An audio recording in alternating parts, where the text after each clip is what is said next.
പ്രപഞ്ചം ദൈവത്തിന്റെ കരവേലയാണ്. പ്രകൃതി ദൈവത്തിന്റെ മുദ്രയും കുടുംബം ദൈവത്തിന്റെ ഹൃദയവുമാണ്. ആധുനികരായ വിധികർത്താക്കളെ, പ്രിയ ശ്രോതാക്കളെ, വിശുദ്ധ ചാവറയച്ചൻ പറയുന്നു, നിങ്ങളുടെ കുറ്റങ്ങളും കുറവുകളും നിങ്ങൾ പരസ്പരം ക്ഷമിക്കുന്നില്ലെങ്കിൽ പുറമേയുള്ളവർ ക്ഷമിക്കുമോ? പരസ്പരം സഹിച്ചും ക്ഷമിച്ചും ജീവിക്കണം എന്നുള്ള ഓർമ്മപ്പെടുത്തലാണ് ഇവിടെ പ്രതിഫലിക്കുന്നത്. വിട്ടുകൊടുക്കലുകൾ കുടുംബത്തിൽ സംഭവിക്കുന്നില്ലെങ്കിൽ അവിടെ സമാധാനം ഉണ്ടാവുകയില്ല. ദൈവം തിരഞ്ഞെടുത്ത സ്ഥലത്ത് അവിടുന്ന് തന്റെ അനന്ത കാരുണ്യത്തിന്റെ കൃപ വർഷിക്കും. ദൈവം ആഗ്രഹിക്കുന്ന ഉയർച്ച ഉണ്ടാകണമെങ്കിൽ നാം കുടുംബങ്ങളിൽ ഒരു ദൈവിക അന്തരീക്ഷം ഉണ്ടാക്കണം. 24 മണിക്കൂറും 365 ദിവസവും ആത്മീയതയിൽ ദൈവത്തോട് ചേർന്നിരിക്കുവാനാണ് അവിടുന്ന് തന്റെ ശിഷ്യന്മാരെ വിളിച്ചത്. ഈ ശിഷ്യത്വത്തിന്റെ വക്താക്കളാകുവാനാണ് കുടുംബജീവിതത്തിലൂടെ നാം പരിശ്രമിക്കേണ്ടത്. കൂടുമ്പോൾ ഇമ്പമുള്ളതാണ് കുടുംബം. എന്നാൽ ഇന്ന് കൂടുമ്പോൾ ഭൂകമ്പങ്ങളാണ് ഉണ്ടാകുന്നത്.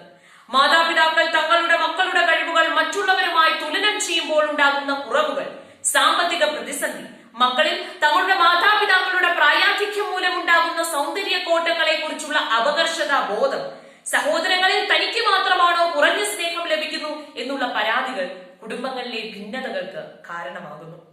അങ്ങ് ആഴക്കടലിൽ വഴിയറിയാതെ നീന്തുന്ന കപ്പലിന് മാർഗദർശിയായി തീരുന്നത് കരയിലുള്ള ലൈറ്റ് ഹൗസ് ആണ്. അതുപോലെ മക്കളുടെ ജീവിതത്തിൽ മാർഗദർശിയായി തീരേണ്ടത് കുടുംബങ്ങളിലെ മാതാപിതാക്കന്മാരാണ്. അച്ഛന്റെ സ്നേഹത്തിന് എരിഞ്ഞു കത്തുന്ന വെയിലിന്റെ തീഷ്ണതയെങ്കിൽ അമ്മയുടെ സ്നേഹത്തിന് നിലാവിന്റെ കുളിർമ. വേലും നിലാവും ഭൂമിക്ക് ആഭരണങ്ങൾ എന്ന പോലെ മാതാപിതാക്കൾ മക്കൾക്ക് ആഭരണങ്ങളായി തീരണം. മേജറാർക്കി എപ്പിസ്കോപ്പൽ അസംബ്ലിയിൽ ഇപ്രകാരം കുടുംബത്തെ നിർവചിക്കുന്നു: കുടുംബം ജീവന്റെ തോട്ടവും വിശുദ്ധിയുടെ ഭവനവുമാണ്. നിന്റെ നാവിന്റെ കെട്ടഴിയുമ്പോൾ നിന്റെ വീടിന്റെ കെട്ടഴിയും. അതുകൊണ്ട് ദൈവത്തെ സ്തുതിക്കുവാൻ ലഭിക്കുന്ന അവസരങ്ങൾ ഒന്നും പാഴാക്കരുത്. പെന്തക്കോസ്താ തിരുനാളിൽ പരിശുദ്ധാത്മാഭിഷേകം ശിഷ്യന്മാരുടെ മേൽ വന്നു എന്ന് നാട്ടുകാർ അറിയുന്നത് അപ്പസ്തോലന്മാരുടെ നാവിലൂടെയാണ് ആദ്യത്തെ അഭിഷേകം വെളിപ്പെട്ടത്. വിഭജന ശുശ്രൂഷയുടെ സമയത്ത് പുരോഹിതൻ സ്ഥാപക രഹസ്യങ്ങൾ നാവുകൊണ്ട് ഉരുവിടുമ്പോഴാണ് അപ്പവും വീഞ്ഞും യേശുക്രിസ്തുവിന്റെ ശരീര രക്തങ്ങളായി തീരുന്നത്. ഈശോ മിശിഹ ദൈവമാണെന്ന ഹൃദയത്തിൽ വിശ്വസിക്കുകയും ദൈവം അവനെ മരിച്ചവരിൽ നിന്ന് ഉയർപ്പിച്ചുവെന്ന് അധരം കൊണ്ട് ഏറ്റുപറയുകയും ചെയ്താൽ നീ രക്ഷ പ്രാപിക്കും. വെളിപാട് പുസ്തകം 12-ാം അധ്യായം 11-ാം വാക്യത്തിൽ ഇപ്രകാരം പറയുന്നു: കുഞ്ഞാടിന്റെ രക്തത്താലും സാക്ഷ്യത്തിന്റെ വചനത്താലും അവർ ശത്രുവിന്റെ മേൽ വിജയം വരിച്ചു. ക്രിസ്തീയ ജീവിതത്തിൽ നാവില്ലാതെ ഒരു ആത്മീയതയില്ല. അതോടൊപ്പം കുടുംബം വിശുദ്ധിയുടെ ഇറ്റില്ലമായി മാറുന്നതിന് വചനാധിഷ്ഠിതമായ ജീവിതം അത്യന്താപേക്ഷിതമാണ്.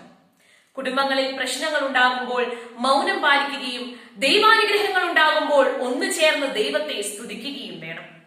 ഭൗമികമായ പ്രശ്നപരിഹാരം ഒരുപക്ഷെ നീതിയായി ഭവിക്കണമെന്നില്ല. സത്യം പോലും വിലയ്ക്ക് വാങ്ങപ്പെടുന്ന ഒരു സാഹചര്യമാണ് ഇന്നത്തെ കാലഘട്ടം. ദൈവാശ്രയ ബോധത്തിൽ വളരുമ്പോൾ കുടുംബത്തിനെ അസ്വസ്ഥപ്പെടുത്തുന്ന സാഹചര്യങ്ങളെ അതിജീവിക്കുവാൻ സാധിക്കും.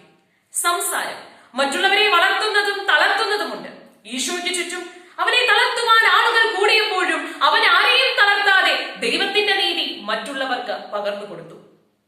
ഇത് കുടുംബങ്ങൾക്ക് രക്ഷയായി, ജീവിതങ്ങൾക്ക് കൃപയായി.